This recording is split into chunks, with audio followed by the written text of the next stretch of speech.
ازيكم يا احلى متابعين في الدنيا، عاملين ايه؟ يا رب تكونوا بخير. كل سنه وانتم طيبين ورمضان كريم عليكم يا رب. النهارده بقى هنعمل طريقه الفراخ المشويه كده في الفرن.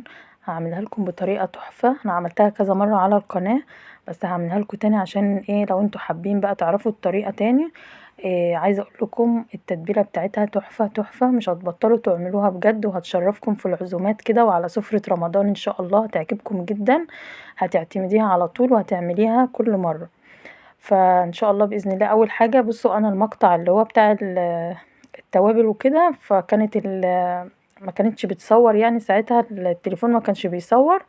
فهقول لكم على التوابل من اول وجديد، التتبيله بتاعتها من اول وجديد. طبعا انا قطعت 3 طماطمات كبار، وقطعت بصلتين كبار تمام كده، وجبت 3 ليمونات عصرتهم وسبتهم بالقشره بتاعتهم.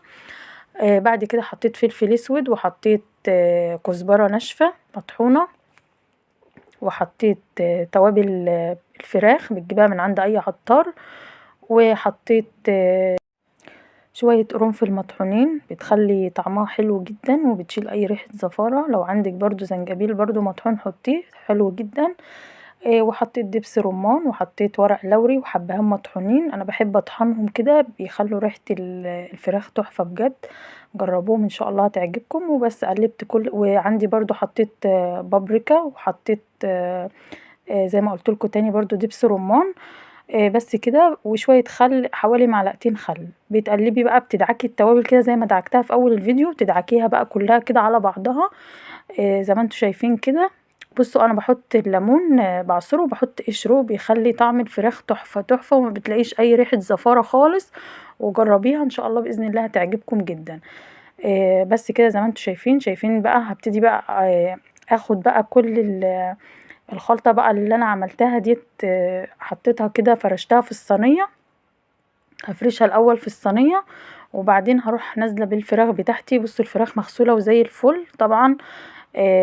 غسلتها وخليتها زي الفل، بس برضو للأسف المقطع ده اتمسح مني. عايزة اجيب كده كارت، عشان اكتر الفيديوهات بصورها لكم وبكتشف ان مفيش مساحة وبتتمسح من التليفون.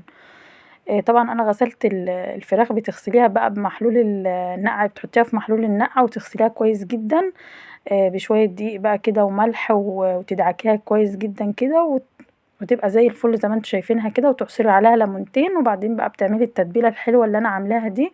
شايفين شكلها تحفه بجد. بعد كده بقى بتدخليها الفرن، بتولعي عليها من تحت ومن فوق. لو انتوا الفرن بتاعك بيشتغل من تحت ومن فوق. اللي ما عندهمش فرن، بتسيبيها على البوتاجاز عادي خالص. هوريها لكم دلوقتي. بصوا بقى، انا عامله كمان شويه بسله يستاهلوا بقكم. البسله تحفه تحفه. شايفين؟ حطيت برضو بسله كده وفي قلبها لحمه جميلة جدا برضو. انا عاملاها عندي على القناة، بس حطيتها في الاخر في طاجن ودخلتها الفرن. لو انتوا عايزين الطريقة هتلاقوها عندكم على القناة. عاملة طاجن كده لحمة بقى بسلة في الفرن تحفة. برضو بصوا بقى، عاملاها المرة دي بقى، عاملاها كده في الحل عادي من غير ما دخلتها في طاجن ولا حطيتها في الفرن ولا حاجة. كان طعمها تحفة جدا. سبتها لسه شوية كده، لقيتها لسه شوية عايزة تتسبك شوية، وطيت عليها. كانت طعمها تحفة دي برضو. يعني جنب الفطار كده في رمضان هتبقى حلوة جدا. جربوها هتعجبكم. طبعا البسلة برضو موجودة دلوقتي للناس اللي ملحقتش تخزن بسلة، هتلاقوها موجودة دلوقتي في السوق. لو انتوا حابين بقى تجيبوا وخزنوا البسلة، بتبقى حلوة جدا لما بتتخزن. وسعرها نزل دلوقتي عن الاول خالص. في الاول كانت ب40 وب30، فدلوقتي بتهيألي بقت ب15، ونزلت يعني عن الاول في السعر. بس كده بقى. هبتدي بقى ايه احط الفراخ بتاعتي. انا حطيتها لكم بصوا اهيت كده على عين البوتاجاز، عشان برضو اللي ما عندوش فرن بتحطيها عادي على عين البوتاجاز عادي خالص. اول ما تلاقيها استوت تحطيها بقى في الشوايه، تولعي الشوايه وتنزليها الشوايه. انا الفرن بتاعي بيشغل فوق وتحت مع بعض، بس انا ايه يعني حبيت اوريها لكم كده عشان اللي ما عندوش فرن ما يحترش.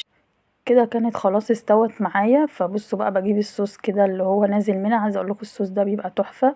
بتجيبيها كده وتنزلي عليها كده من فوق كده زي ما انتوا شايفين بقى كده. بدهن الفراخ من فوق كده بالصوص. عشان اما ادخلها الشوايه كده يبقى الوش بتاعها كده احمر ولونه حلو جدا كده. بعدين بس بكون انا ولعت الشوايه بتاعتي وهبتدي بقى احطها كده في الفرن على الشوايه من تحت. هتاخد بقى وش كده دهبي كده حلو جدا، هوريهولكوا دلوقتي وان شاء الله باذن الله جربوا الوصفه دي هتعجبكم جدا. ومفيش اسهل من كده، ما خدتش وقت خالص وطعمها حلو جدا ومفيهاش اي ريحه زفاره. ولو انت حابه تتبليها وتحطيها من بالليل هتبقى الطعم كمان احلى واحلى. فبصوا شايفين كده، بصوا ما شاء الله تحفه، كانت خطيره بجد. يعني عايزه اقولكوا الريحه كانت قلب الدنيا وريحتها فظيعه وطعمها كان اجمل كمان. بجد روعه، جربوها على ضمانتي ان شاء الله هتعجبكم. شايفين؟ والصوص بقى بتاعها ده بقى عايزه اقولك تاكليه بقى مع رز. انا كنت عامله بقى طبعا زي ما انتم شايفين كده البسله باللحمه، وعملت رز ابيض بالزبده الفلاحي كان طعمه تحفه. تعملي جنبها بقى شويه رز وتاكلي الصوص بقى بتاعها ده بالرز تحفه. بجد كانت فظيعه، جربوها وان شاء الله باذن الله هتعجبكم. كل سنه وانتم طيبين ورمضان كريم عليكم يا رب. بجد بجد تحفه. ان شاء الله تعتمدوها على طول في العزومات وهتشرفك على سفرة رمضان. ما تنسوش بقى لايك واشتراك للقناة وكومنت حلو كده منكم. ما تنسوش بقى لايك واشتراك للقناة عشان يوصل لكم كل جديد. هتوحشوني لحد الفيديو الجاي ان شاء الله. مع السلامة، كل سنة وانتم طيبين وبألف خير يا رب.